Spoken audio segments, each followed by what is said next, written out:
이제 주차 전쟁도 끝이야. 재건축되면 가구당 2대씩 준다잖아. 30년 전쟁 끝났어. 1991년 저는 전 재산을 털어 5,500만 원짜리 아파트를 샀습니다. 천당 아래 분당이라는 그곳입니다. 33년을 그 집에서 살았습니다. 녹물이 나와도 참았고 곰팡이가 피어도 버텼어요. 재건축만 되면 30억짜리 새 아파트에서 노후를 보낼 수 있다고 믿었습니다. 2024년 드디어 아파트가 재건축 선도지구로 지정됐어요. 시세가 하루 만에 2억이 뛰었습니다. 동네 경로당에서 막걸리를 터뜨리며 축하했어요. 그런데 딱 3주 뒤 우편함에 꽂힌 두툼한 봉투 한 장이 저를 나락으로 떨어뜨렸습니다. 분담금 5억 6천만 원. 방법을 찾아야 했습니다. 대출도 알아보고 현금 청산도 알아보고 금매도 알아봤어요. 세 개의 문을 모두 두드렸습니다. 시청 전 구독과 좋아요를 눌러주시면 로또에 당첨되는 행운이 찾아오실 수 있습니다. 지금부터 제 이야기를 시작하겠습니다. 제 이름은 박정수, 올해 64입니다. 대기업에서 30년 넘게 일하다가 부장으로 퇴직했어요. 평범한 중산층 가장이었습니다. 특별할 것 없는 인생이었어요. 열심히 일하고 아끼고 가족 건사하며 살았습니다. 시간을 거슬러 1991년으로 가볼게요. 그해 봄, 분당 신도시 첫 입주가 시작됐습니다. 당시 제 나이 31, 대기업 3년차 대리였어요. 월급은 87만 원이었습니다. 지금 생각하면 정말 적은 돈인데 그때는 그게 전부였어요. 매달 월급날만 손꼽아 기다렸습니다. 통장에 찍히는 숫자를 보면서 한 푼 두 푼 아껴 모았어요. 그해 봄 아내와 함께 분당 시범단지 앞에 섰습니다. 24층짜리 건물이 봄 햇살에 반짝이며 하늘 높이 솟아 있었어요. 가슴이 벅차올랐습니다. 신축 건물 특유의 페인트 냄새가 코끝을 스쳤고 따스한 봄바람이 목덜미를 간지럽혔어요. 그날의 그 냄새, 그 바람을 저는 아직도 생생하게 기억합니다. 인생에서 가장 설레던 순간 중 하나였어요. 아파트 분양가는 32평 기준 5,500만 원이었습니다. 평당 약 170만 원 꼴이었어요. 월급이 87만 원이던 시절이니까 정말 큰 돈이었습니다. 지금으로 치면 월급 500만 원 받는 사람이 3억 넘는 집을 사는 느낌이에요. 엄두가 안 나는 금액이었습니다. 회사에서 퇴직금을 중간 정산받았어요. 3년밖에 안 됐으니 얼마 되진 않았지만 그래도 종잣돈이 됐습니다. 거기에 양가 부모님께 송구스럽지만 손을 벌렸어요.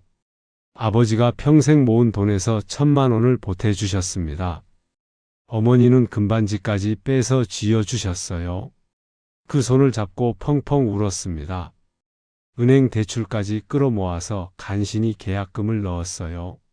등골이 휘는 것 같았습니다.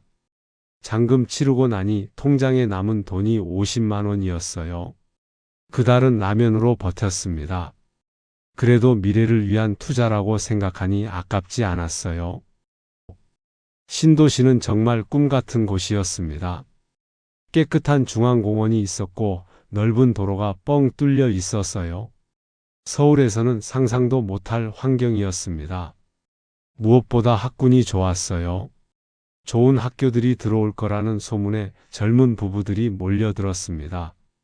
아이를 유모차에 태우고 산책을 나가면 이웃들과 인사를 나눴어요. 다들 비슷한 또래, 비슷한 상황이었습니다.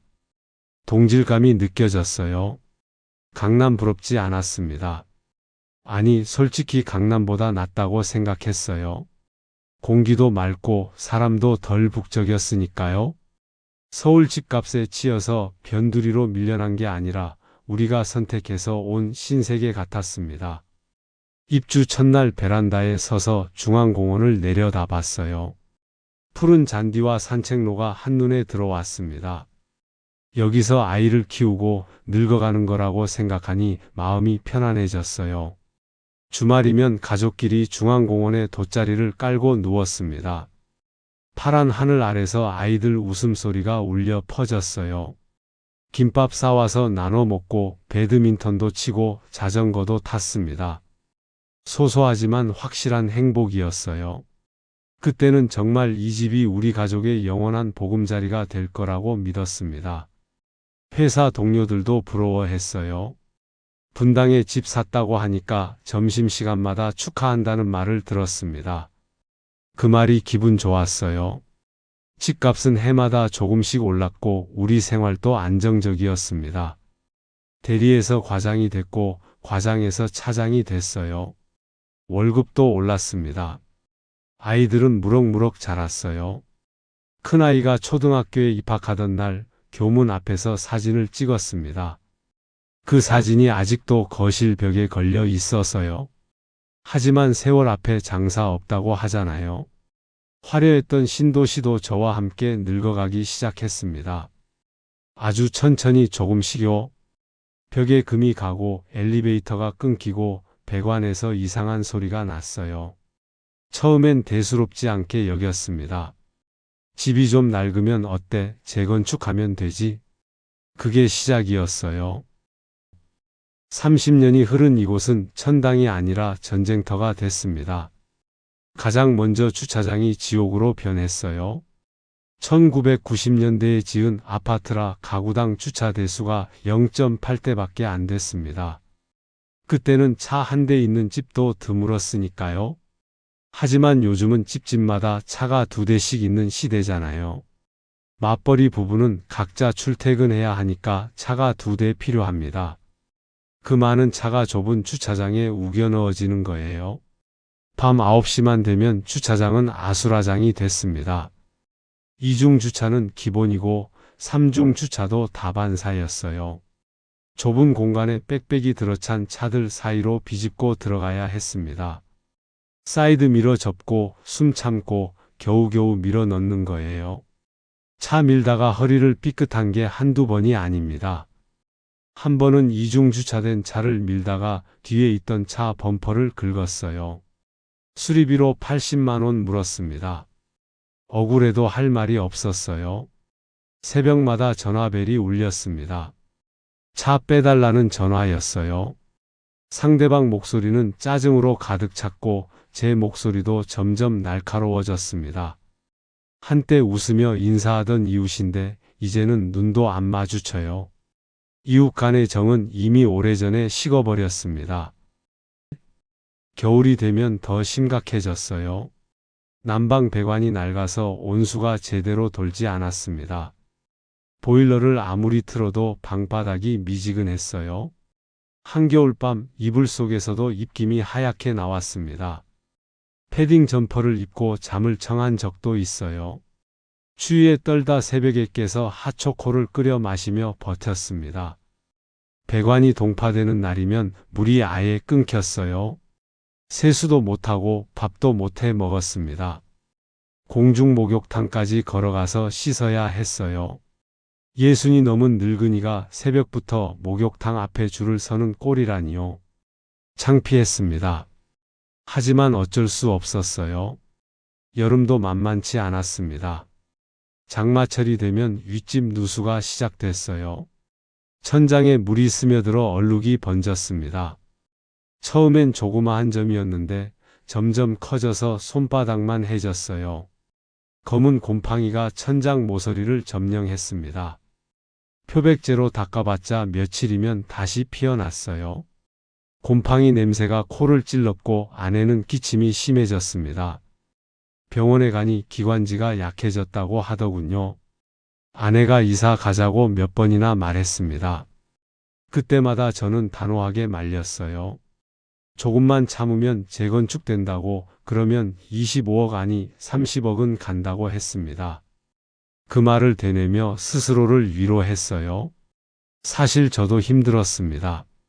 녹물 나오는 수도꼭지를 틀 때마다 한숨이 나왔어요. 하지만 여기서 포기하면 30년을 버틴 게 물거품이 되잖아요. 이를 악물었습니다. 경로당 친구들도 같은 처지였어요. 다들 재건축만 기다리며 버티고 있었습니다. 몸으로 버티는 거다. 이게 바로 몸테크다. 서로 그렇게 위로했어요. 곰팡이 피는 집에서 녹물 나오는 수도꼭지를 틀며 우리는 그렇게 서로를 다독였습니다. 누가 먼저랄 것도 없이 재건축되면이라는 말을 입에 달고 살았어요. 그게 유일한 희망이었습니다. 2020년 회사에서 정년퇴직을 했습니다. 30년 넘게 다닌 직장이었어요. 마지막 날 짐을 챙기는데 눈물이 났습니다. 허무하기도 하고 후련하기도 했어요. 퇴직금 1억 8천만 원을 받았습니다. 적지 않은 돈이었어요. 하지만 그중 1억 5천은 큰아들 결혼 자금으로 보태줬습니다. 아들 장가 보내는 게 부모 도리니까요. 결혼식장에서 아들이 고개 숙여 인사할 때 그동안 고생한 보람이 있다고 느꼈어요. 통장에 남은 건 3천만 원이었습니다.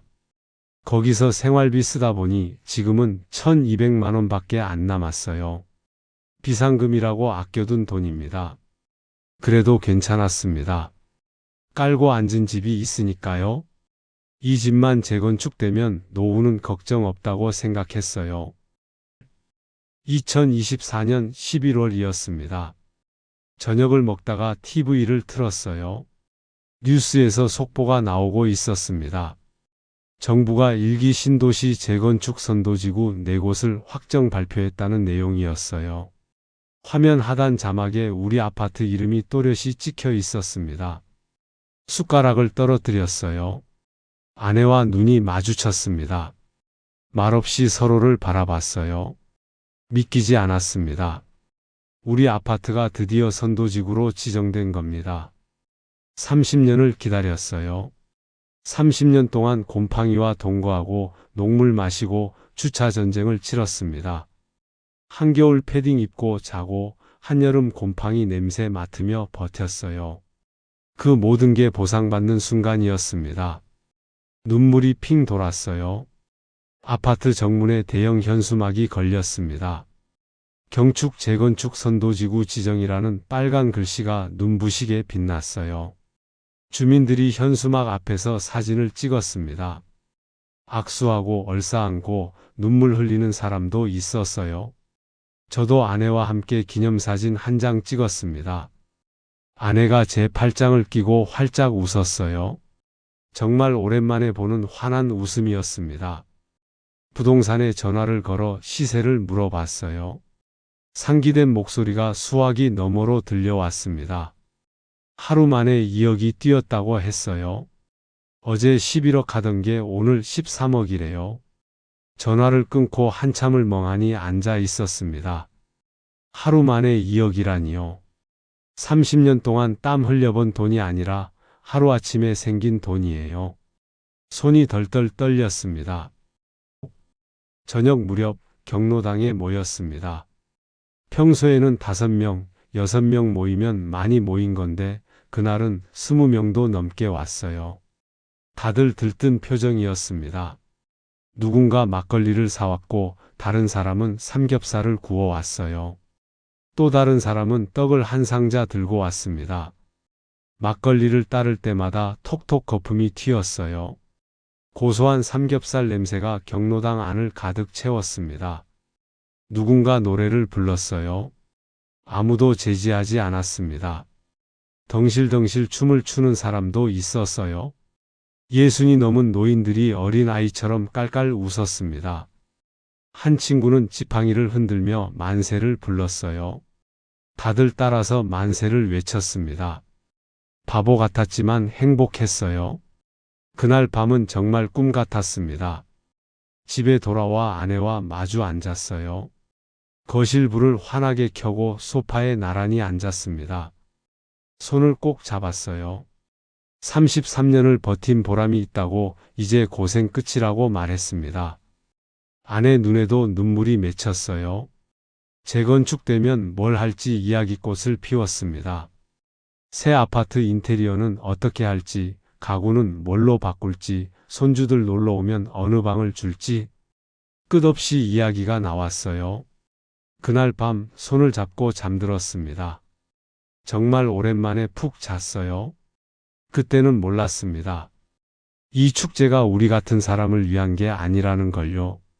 잔치는 너무 일찍 끝날 예정이었어요. 축제 분위기가 채 3주도 가지 않았습니다. 그날도 평범한 오후였어요. 아내와 점심을 먹고 소파에서 TV를 보고 있었습니다. 초인종이 울려서 나갔더니 아무도 없었어요. 대신 우편함에 두툼한 봉투가 꽂혀 있었습니다. 조합원 분담금 추정 안내서라고 적혀 있었어요. 심장이 덜컥 내려앉았습니다. 왜인지 모르게 불안했어요. 거실 소파에 앉아 떨리는 손으로 봉투를 뜯었습니다. 종이가 두툼했어요. 화보처럼 고급스러운 인쇄물이었습니다. 첫 장에는 화려한 족감도가 인쇄돼 있었어요. 35층짜리 랜드마크 타워, 통유리 외관, 옥상 인피니티 풀, 지하 피트니스 센터, 입주민 전용 도서관, 프리미엄 골프 시뮬레이터까지 정말 멋있었습니다. 유리로 뒤덮인 건물이 햇빛에 반짝이는 그림이었어요. 마치 외국 리조트 같았습니다. 여기가 우리 집이 될 거라니 설렜어요. 다음 장을 넘겼습니다. 조합원 추정 분담금 안내라는 제목이 보였어요. 심호흡을 하고 숫자를 찾았습니다. 32평 소유자가 동일 평형인 34평형 신축 아파트를 받으려면 추가로 내야 하는 돈. 거기 적힌 숫자를 보는 순간 눈앞이 캄캄해졌어요. 5억 6천만 원. 눈을 비비고 다시 봤습니다. 잘못 본 거라고 생각했어요. 손가락으로 영영을 하나씩 짚어봤습니다. 5, 6, 0, 0, 0, 0, 0, 0, 0. 5개가 맞았어요. 착각이 아니었습니다. 손에서 안내서가 미끄러져 떨어졌어요. 아내가 다가와 제 얼굴을 봤습니다. 창백해진 걸 보고 놀랐나 봐요. 저는 말없이 안내서를 건넸습니다. 아내가 숫자를 보더니 그 자리에 주저앉았어요. 요즘 공사비가 미친 듯이 뛰었다는 뉴스는 봤습니다. 2020년만 해도 평당 600만 원 하던 게 2024년엔 평당 900만 원에서 1000만 원까지 치솟았어요.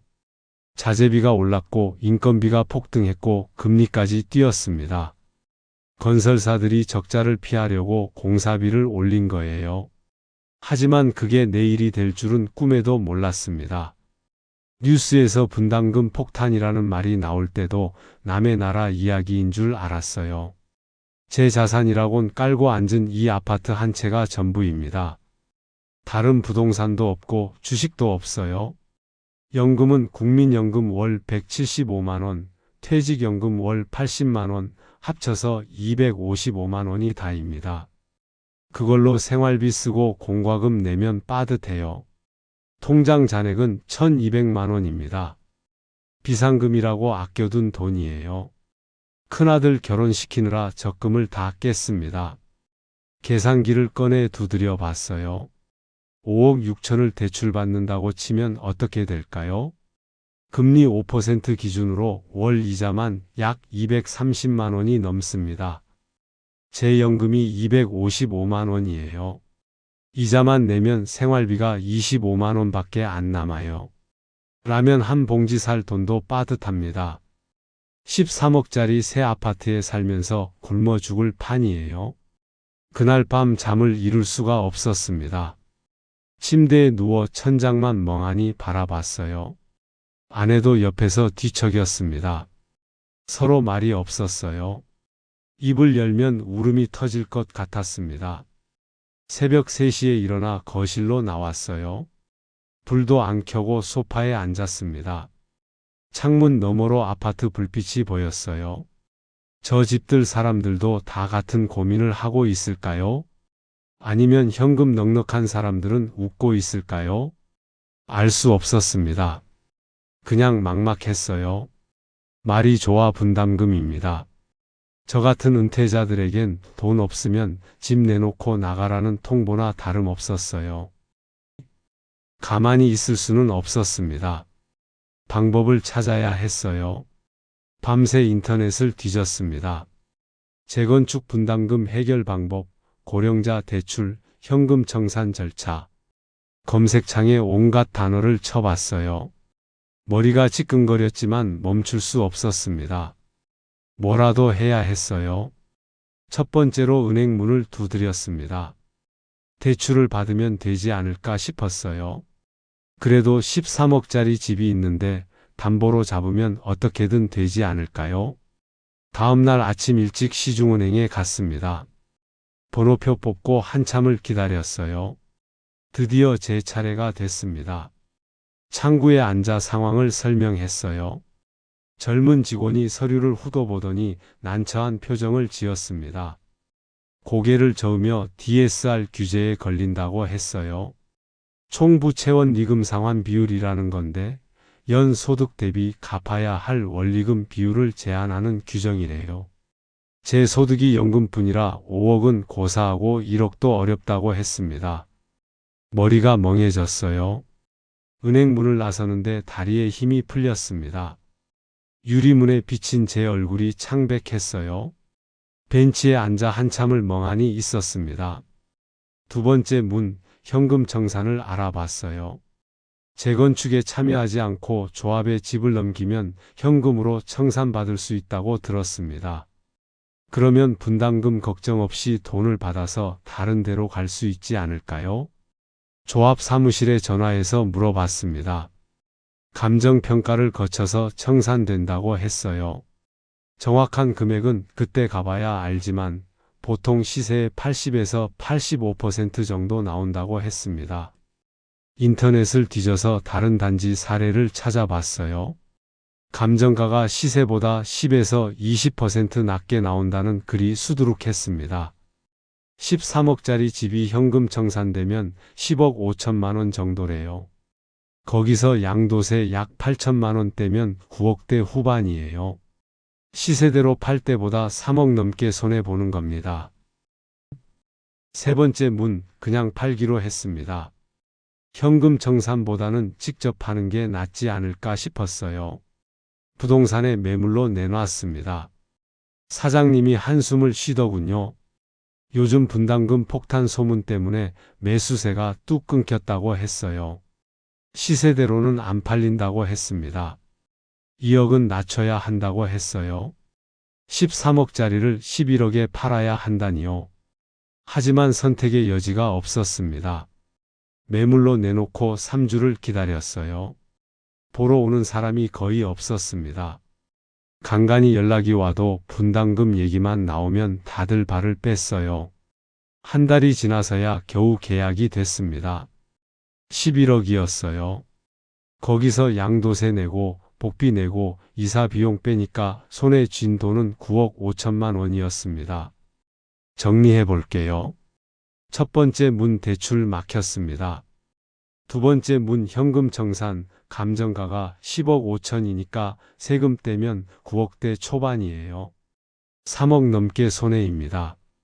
세 번째 문 금매, 11억에 팔아서 세금 떼니 9억 5천이에요. 그나마 제일 나은 선택이었습니다. 하지만 어떤 문을 열어도 결론은 같았어요. 손해보고 떠나라. 이게 33년 몸테크의 결말이었습니다. 매매 계약 전에 주민설명회가 열렸습니다. 아파트 관리사무소 대강당에 갔어요. 300명은 좋게 들어차 있었습니다. 앞줄에는 저 같은 흰머리 노인들이, 뒷줄에는 양복 빳빳하게 차려입은 젊은 사람들이 앉아 있어서요. 강당 안 공기가 팽팽하게 긴장돼 있었습니다. 조합 추진위원장이 단상에 올라 설명을 시작했어요. 공사비 상승으로 인해 불가피하게 분담금이 증가했다는 내용이었습니다. 양해를 구한다고 했어요. 앞줄에 앉은 노인 한 분이 손을 들었습니다. 분담금 5억이 말이 되냐고, 연금쟁이들은 다 죽으라는 거냐고 물었어요. 마감재 좀 낮추고 수영장 같은 건 빼서 공사비 줄이자고 제안했습니다. 그러자 뒷줄에서 야유가 터져 나왔어요. 수영장 빼면 집값 안 오른다는 소리가 들렸습니다. 양복 입은 30대 남자 한 명이 벌떡 일어났어요. 앞으로 성큼성큼 걸어와 마이크를 잡았습니다. 손목에서 명품 시계가 반짝였어요. 그 사람이 말했습니다. 지금 시대가 어느 때인데 마감재를 낮추냐고. 요즘 신축은 인피니티 풀, 프리미엄 커뮤니티 없으면 집값 안 오른다고. 분담금 못 내시겠으면 현금 청산 받고 나가시면 되지 않냐고. 왜 자꾸 딴지를 거시냐고. 그 말이 귓속에서 맴돌았습니다. 나가시면 되지 않냐? 33년 토박이한테 나가라니요. 이 동네 지켜온 게 누군데요? 아이들 키우고 세금 내고 주민 행사 때마다 참석했어요. 그런데 이제 와서 돈 없으면 꺼지라는 겁니다. 옆자리 할머니가 소리 없이 눈물을 흘리고 있었습니다. 저도 아무 말 못하고 고개를 숙였어요. 얼굴이 화끈거렸습니다. 쥐구멍이라도 찾고 싶었어요. 강당을 나오는데 뒤에서 수군거리는 소리가 들렸습니다. 저런 사람들 때문에 재건축이 늦어진다고. 돈 없으면 빨리 팔고 나가야지. 그런 말들이었어요. 복도를 걸어 나오는데 다리가 후들거렸습니다. 벽에 기대 숨을 골랐어요. 그들에게 이 집은 투자 상품입니다. 몇 년 보유하다 비싸게 팔 물건이에요. 하지만 우리에게는 33년을 산 보금자리입니다. 아이들이 태어나고 자란 곳이에요. 그 차이를 그들은 이해하지 못합니다. 아니, 이해할 필요가 없는 거예요. 돈 앞에서는 그런 것들이 의미가 없으니까요. 집에 돌아와 아내에게 그날 있었던 일을 말했습니다. 아내는 아무 말 없이 방으로 들어가더니 한참을 나오지 않았어요. 문틈으로 훌쩍이는 소리가 새어 나왔습니다. 저도 거실 소파에 앉아 울었어요. 그날 밤 결심했습니다. 더 이상 버틸 이유가 없었어요. 팔고 떠나기로 했습니다. 자본 앞에서는 돈 없는 사람이 그냥 방해물일 뿐이더군요. 집에 돌아와 아내와 마주 앉았습니다. 식탁 위에 계산기를 올려놓고 처음부터 다시 따져봤어요. 1991년 분양가 5,500만 원. 당시 제 월급이 87만 원이었으니까 월급의 63배나 되는 거금이었습니다. 양가 부모님 도움에 대출까지 받아서 간신히 마련한 집이에요. 2024년 시세 13억. 33년 만에 24배 올랐습니다. 숫자만 보면 대박이에요. 하지만 지금 제 손에 쥘 수 있는 돈은 9억 5천입니다. 양도세 내고 복비 내고 이사 비용 빼면 실제로 쓸 수 있는 돈은 9억 초반이에요. 이 돈으로 어디를 갈 수 있을까요? 분당은 당연히 안 됩니다. 재건축 안 된 구축도 10억 넘어요. 판교요. 20억 넘습니다. 광교요. 15억 넘어요. 수지나 축전도 10억 안팎입니다. 결국 용인 처인구, 광주 오포 그쪽 빌라나 소형 아파트를 알아봐야 해요. 천당 아래 분당에서 경기도 끝자락으로 밀려나는 겁니다. 33년 전 5,500만 원을 넣어서 9억을 손에 쥐었으니까 번 거 아니냐고요. 숫자만 보면 그래요. 하지만 그 33년 동안 저는 녹물 마시고 곰팡이 냄새 맡고 주차 전쟁 치르면서 살았습니다. 이사 한 번 안 가고 버텼어요. 그 대가가 고작 경기도 외곽 빌라라니요. 만약 공사비가 예전 수준이었으면 어땠을까요? 2015년만 해도 평당 공사비가 500만 원대였습니다. 그때 재건축됐으면 분담금이 2억 선에서 해결됐을 거예요. 2억이라면 어떻게든 방법을 찾았을 겁니다. 집 일부라도 담보로 대출받거나 아이들한테 손 벌려서라도요. 하지만 운이 나빴어요. 공사비가 평당 1,000만 원 찍은 시점에 터진 겁니다. 자재비 폭등, 인건비 급등, 금리 인상. 전부 최악의 타이밍에 겹쳤어요. 재건축이 로또라고요. 현금 5억, 6억 없는 은퇴자한테 재건축은 로또가 아닙니다. 당첨돼도 상금 찾을 돈이 없으면 휴지 조각이에요. 30년을 버텼는데 버틴 게 죄가 됐습니다. 조금 더 일찍 팔았으면 손해가 덜했을 거예요. 몬테크라는 말이 이렇게 허무한 말인지 이제야 알았습니다. 여러분 중에도 혹시 재건축 기다리시는 분들 계신가요? 현금 5억 없으면 저처럼 될 수 있어요. 동의서에 도장 찍기 전에 계산기부터 두드려 보세요. 통장 잔액이 얼마인지 확인해 보세요. 지금 당장요. 오늘이 이사 가는 날입니다. 새벽부터 일어나 짐을 쌌어요. 33년치 짐이 한가득이었습니다. 용달 트럭이 아파트 정문 앞에 섰어요. 짐을 하나하나 실었습니다. 낡은 가구들, 바랜 커튼, 아이들 어릴 적 사진 액자들. 하나하나 트럭에 실을 때마다 목이 메었습니다. 큰아이 첫돌 잔치를 이 거실에서 했어요. 작은아이 초등학교 입학날 사진도 이 베란다에서 찍었습니다. 명절마다 온 가족이 둘러앉아 떡국을 먹었어요. 이 모든 추억이 오늘 끝나는 겁니다. 아이들 키를 재던 문틀을 손으로 쓸어 봤습니다. 연필로 그어놓은 선들이 아직 남아 있었어요. 큰아이 5살, 7살, 10살, 작은아이 3살, 6살, 9살. 그 선들을 보니 눈물이 왈칵 쏟아졌습니다.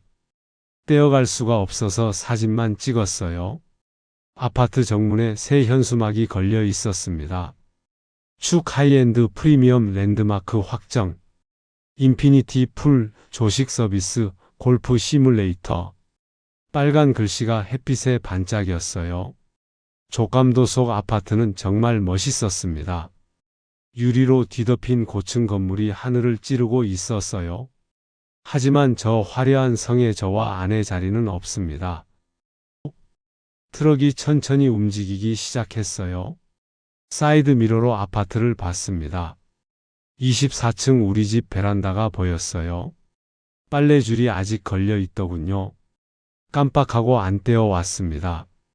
용인으로 가는 길 차가 막혔어요. 옆 차선으로 외제차들이 싱싱 지나갔습니다. 저는 낡은 용달 트럭 조수석에 앉아 창밖을 멍하니 바라봤어요. 분당이 점점 멀어졌습니다. 33년 살던 내 집, 내 동네가 저 뒤로 사라져 갔어요.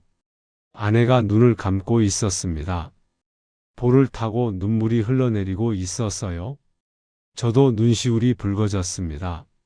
새로 이사갈 집은 15평짜리 빌라입니다. 엘리베이터도 없는 3층이에요. 무릎 안 좋은 아내가 계단을 오르내려야 합니다. 주차장도 좁아서 차를 팔아야 할 것 같아요. 이게 33년 몬테크의 결말입니다. 혹시 지금 재건축 기다리시는 분들 계신가요? 현금 5억 없으면 저처럼 돼요. 제발 미리 계산기 두드려 보세요. 동의서에 도장 찍기 전에 통장부터 열어보세요. 오늘 이야기가 마음에 와닿으셨다면 아래 구독 버튼과 좋아요를 눌러주시면 정말 큰 힘이 됩니다. 여러분께서 눌러주시는 그 작은 응원 하나가 저 같은 실수를 하려는 또 다른 누군가에게 경고가 될 수 있어요. 댓글로 여러분의 경험이나 생각도 나눠주시면 감사하겠습니다. 지금까지 천당 아래 분당에서 밀려난 한 사람의 이야기였습니다.